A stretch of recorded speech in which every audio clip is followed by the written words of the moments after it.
You won't believe this, my grandmother dropped a bombshell, but it was like she was speaking in riddles. After my incredibly talented brother was picked up by my parents, they vanished from this place, apparently deciding I was the one they didn't want around. Now I'm all alone here, and it feels like a ghost town. Can you even imagine it? Did my parents just up and leave me behind?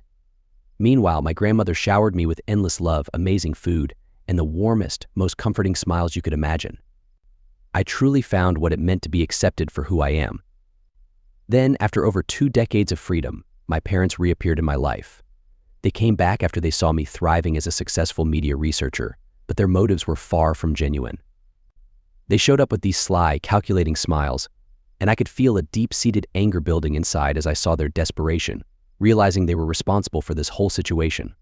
Watching them smile wickedly, dishing out fake compliments like, "You're amazing," or ranting about a daughter's duty to help her parents, made me feel so sick I could hardly speak.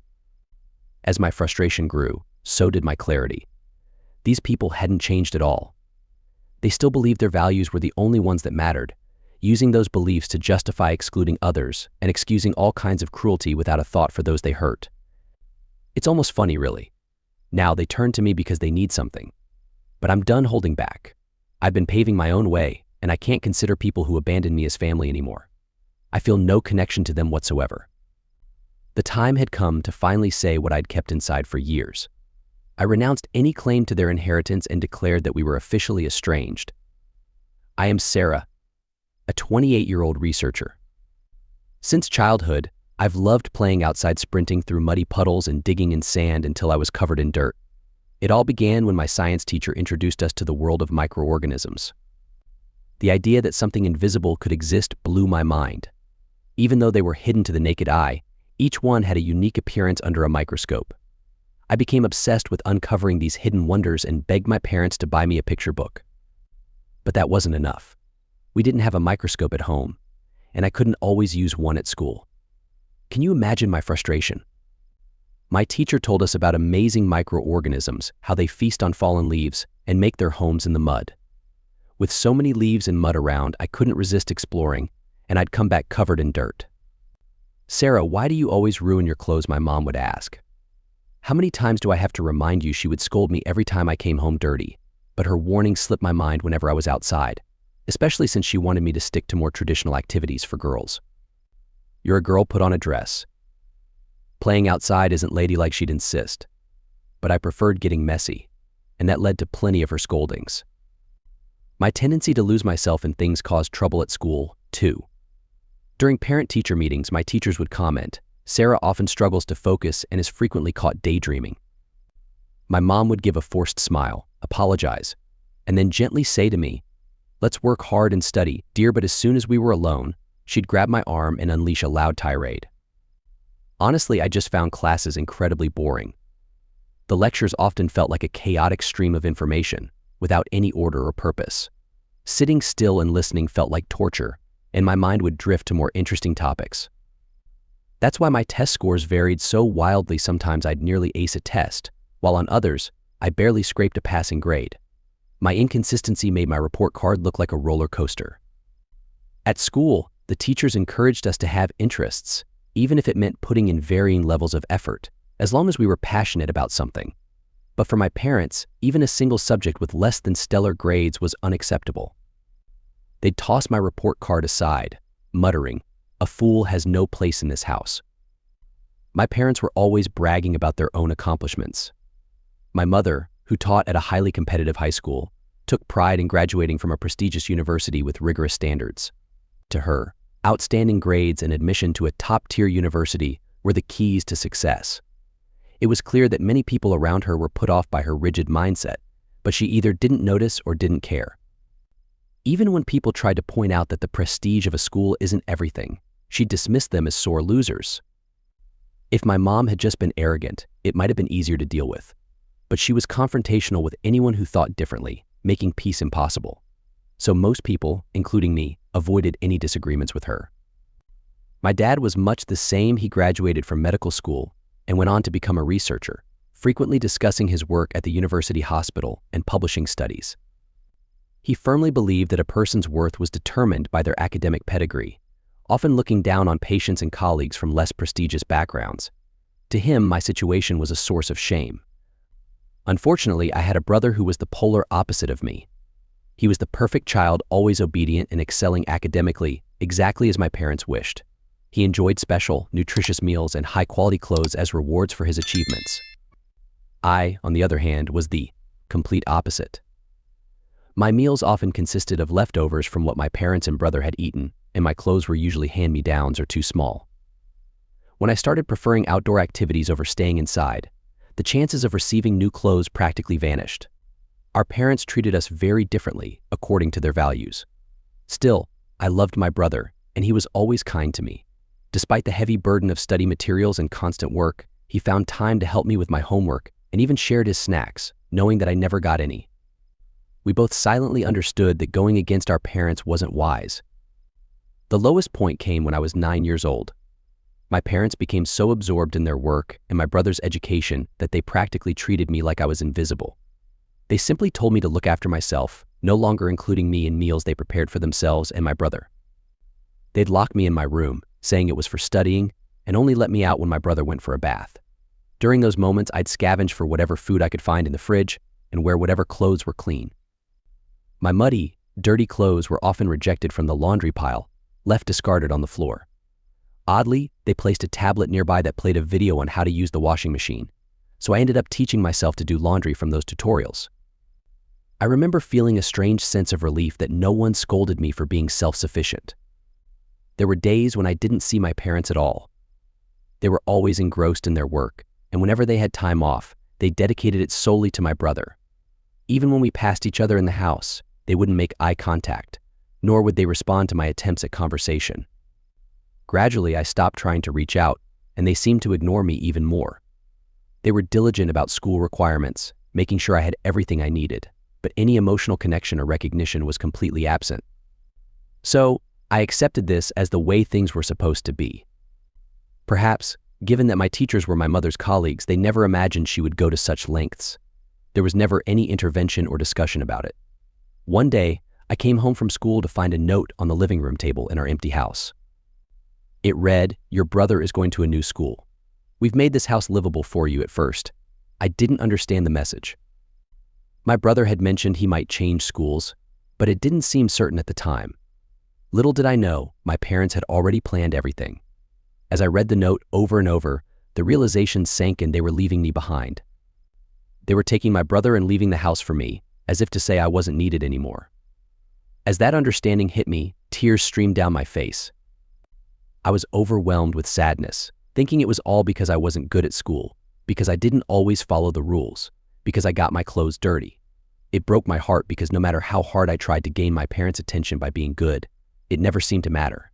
One mistake in their eyes, and I became invisible to them. The feeling of abandonment was unbearable, and I cried until nightfall, exhausted from the heartache. When I finally calmed down, I realized something a 9-year-old couldn't live alone, even if they had a house.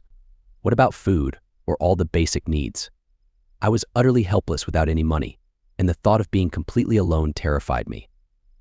But then, a memory flashed through my mind like a bolt of lightning visiting my grandparents when I was younger. They were my mom's parents, and I used to stay with them frequently. My grandmother, who worked as a caregiver at a foster home, would sometimes take me along. There were always kids my age, and I'm sure we played together. Just a year or so earlier, my grandfather had passed away, leaving my grandmother alone in that big house. Around the same time, my mother and grandmother had a falling out, and I stopped visiting her. Realizing that my grandmother might be alone too, I set out to find her contact information. All I remembered was my mother's maiden name, which was also my grandmother's last name. Armed with just that small detail, I searched every corner of the house, desperate to find a way to reach her. After scouring the place, I finally found an old handwritten address book tucked under the landline phone, and there it was, my grandmother's name and phone number. I had never made a call by myself before, but it felt like I was clinging to a lifeline. I nervously dialed the number, realizing too late that I had to lift the receiver for the call to connect. After fumbling through it 3 times, I finally got it right. I heard the dial tone, then the ringing, and soon the line clicked as someone picked up. My heart raced as I managed to say, "Hello, Grandma." "It's Sarah." She instantly recognized my voice, and I explained the whole situation to her. Her response was immediate. "I'll come right away," she said, and hung up. Not long after, she arrived to pick me up in her car. When I opened the front door, she seemed to catch her breath, probably shocked at my disheveled state. But I was too relieved to care. There she was, the kind grandmother I remembered, right in front of me. I was so happy, I ran straight into her arms.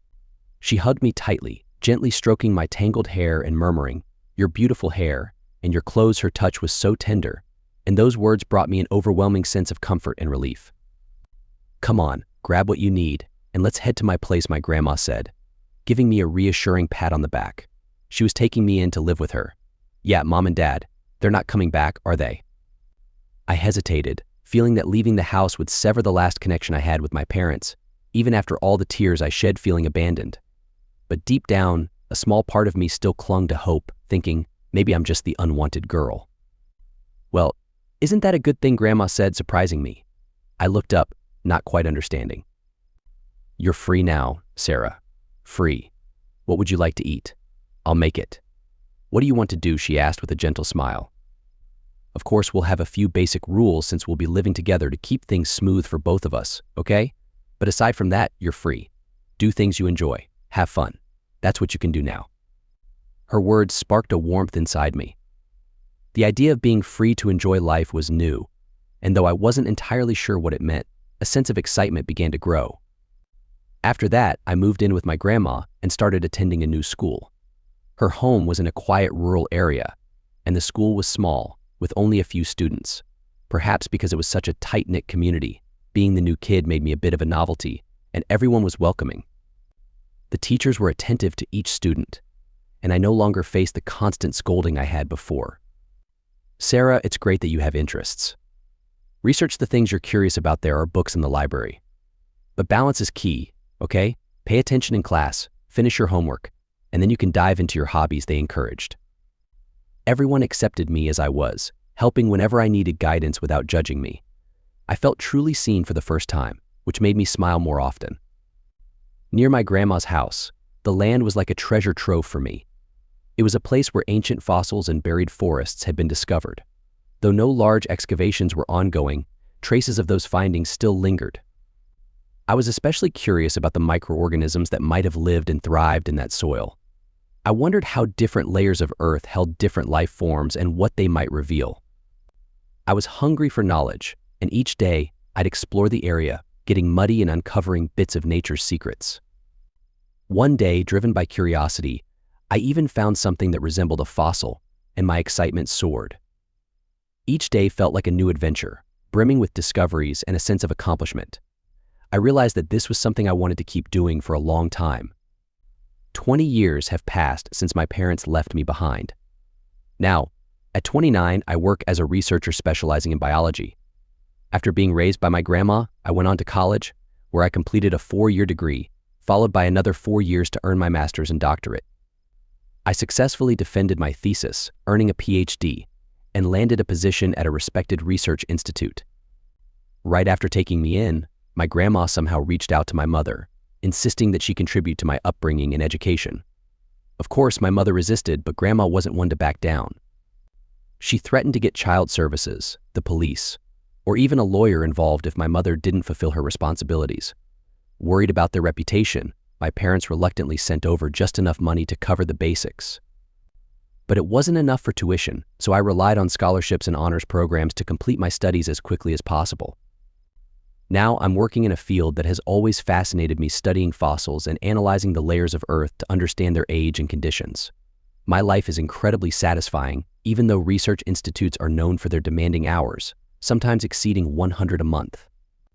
I never really separated work time from personal time. I was driven purely by my unending curiosity, constantly exploring new methods to find answers.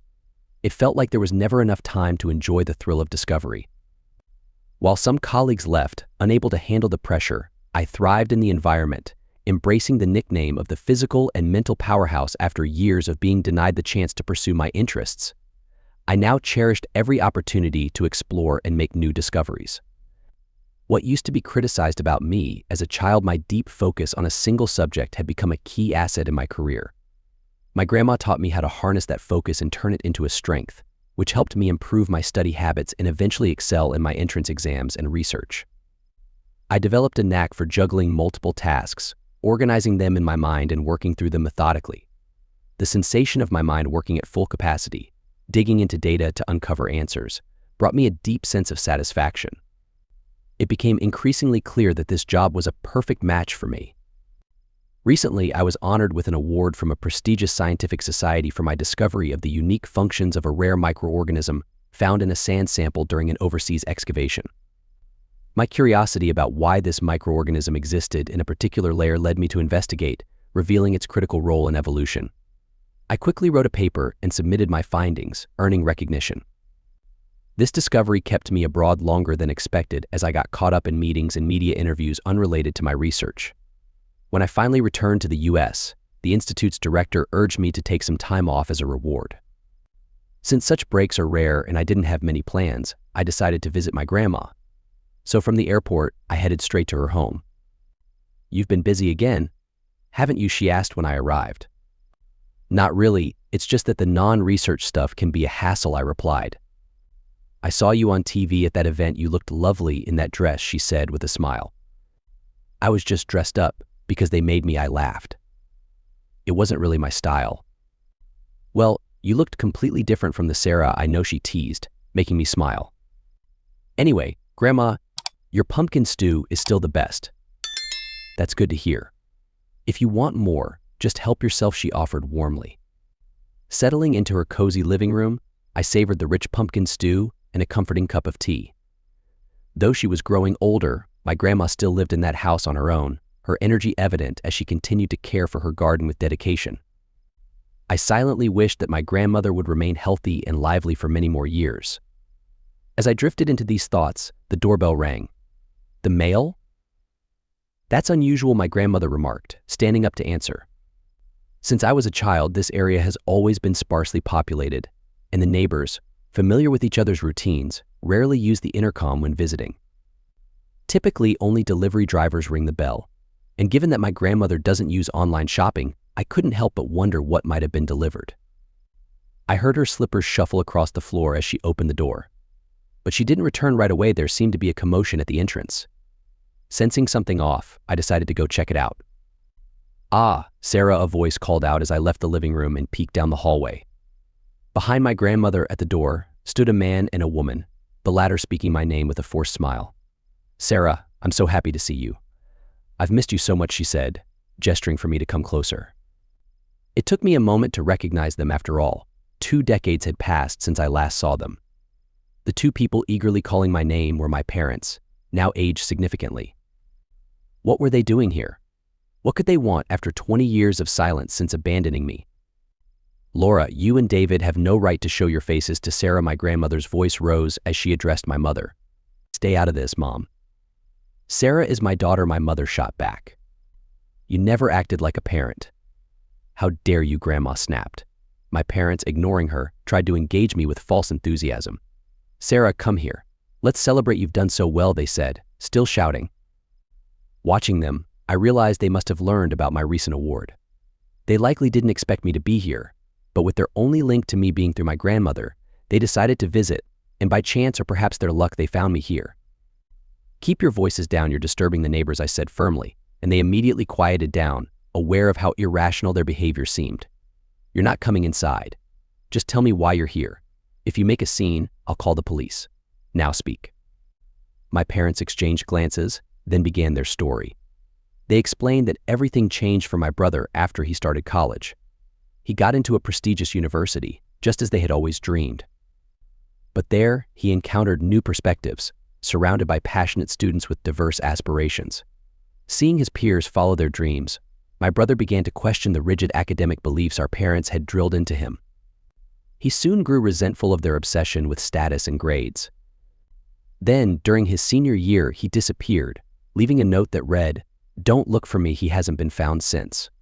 Abandoned by the son they had invested so much in, my parents spiraled, spending recklessly. To me, it seemed like they were trying to fill the void with material things. I wanted to say they should have focused more on my brother, but I knew these people weren't capable of such self-reflection. Their savings quickly dried up, impacting their daily lives, and they began lashing out at others. My mother, a teacher, became overbearing with her students, interfering in their futures to the point that some stopped attending school.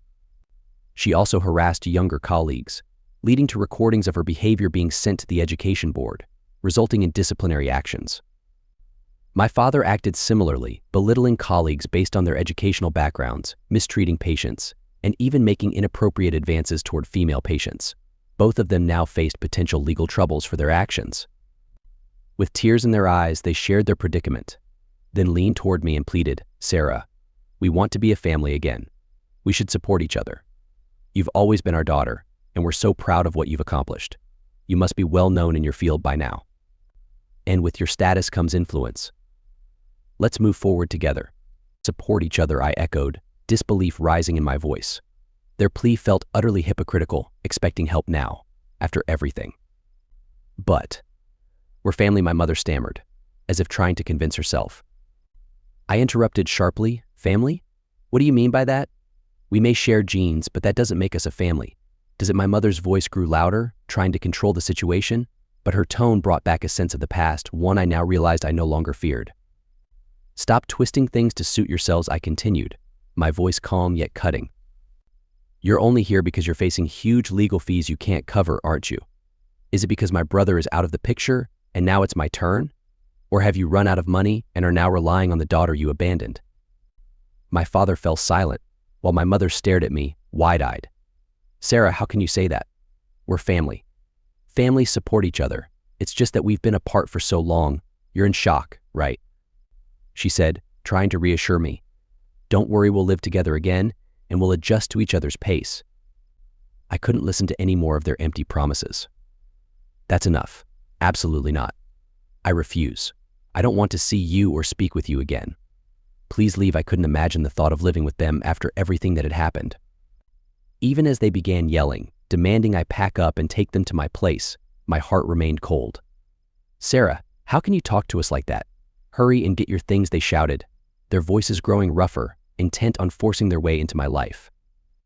Their desperation almost made me laugh, and I felt a faint smile tug at my lips. "Just as you treated me like I wasn't your child, I've never seen you as my parents. To be told by strangers that we're a family and should live together is nothing short of terrifying. I want nothing more to do with you or your son from now on. Don't even bother inviting me to the funeral." As those words escaped my lips, I thought, so this is what it feels like when your blood boils. It was as if my insides were burning, and my blood pressure was rising rapidly. Yet, despite the turmoil within me, my mind remained eerily calm, as if a cool breeze was sweeping through my thoughts. I had considered this possibility for a long time. Severing ties might be necessary to avoid inheritance disputes in the future. But legally breaking the parent-child relationship seemed impossible.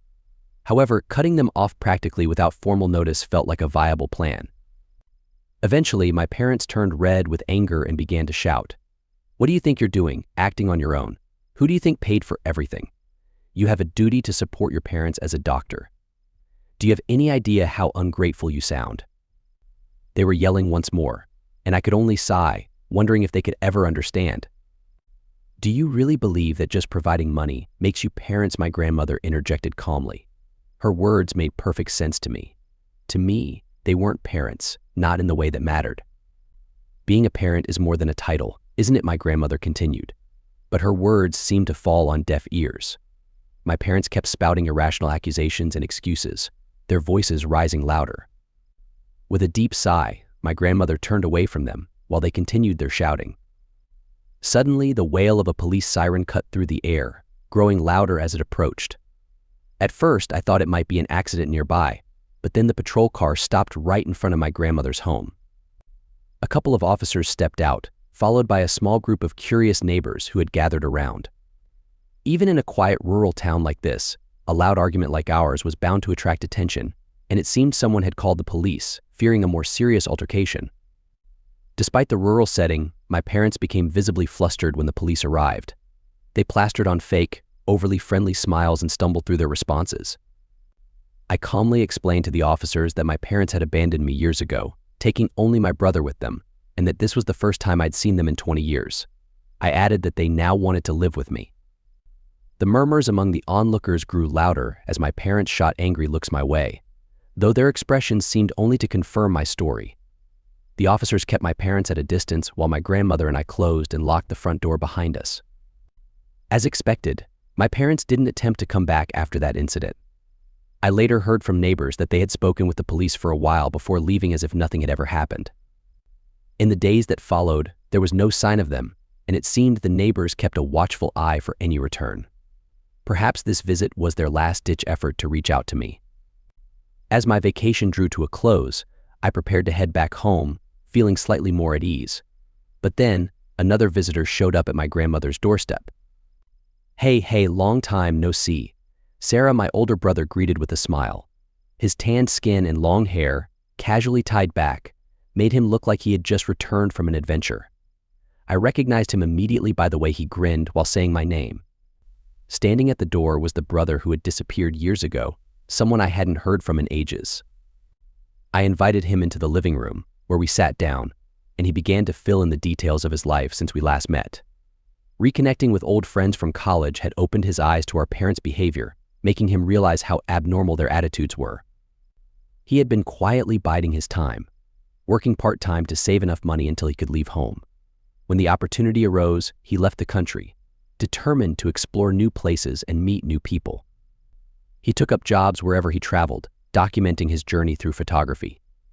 Eventually, his photos caught the attention of a publishing company, which offered to open a photography shop for him in exchange for taking on photography assignments. That's how he had found himself back in the States after several years abroad. "When I was in Rome, I saw you on the news, Sarah," he said. "Oh, from when I won the award." "Yep, that's the one. You even talked about Grandma in that interview." Remember, he paused, then added, "I came back partly to see her, but mostly to find you."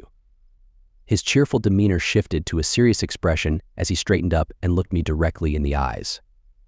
"Sarah, I'm truly sorry for everything that happened back then," he confessed. "Why are you bringing this up now?" I asked, caught off guard. "It's not sudden. I've wanted to apologize for a long time. I should have come to you as soon as I left home," he admitted, his voice somber. "When we were living together, I didn't realize how different things were. I never questioned why we didn't eat together or why I was the only one they'd take out. I was too focused on my studies. I thought we were just regular siblings." He clenched his hands on his knees, his brow furrowed in regret. "It wasn't until I shared stories about you with friends in my college seminar that I saw their shock and realized how unfairly you'd been treated. You had every right to be angry with me, and I should have sought your forgiveness sooner. I'm deeply sorry for living a carefree life while you faced such struggles alone."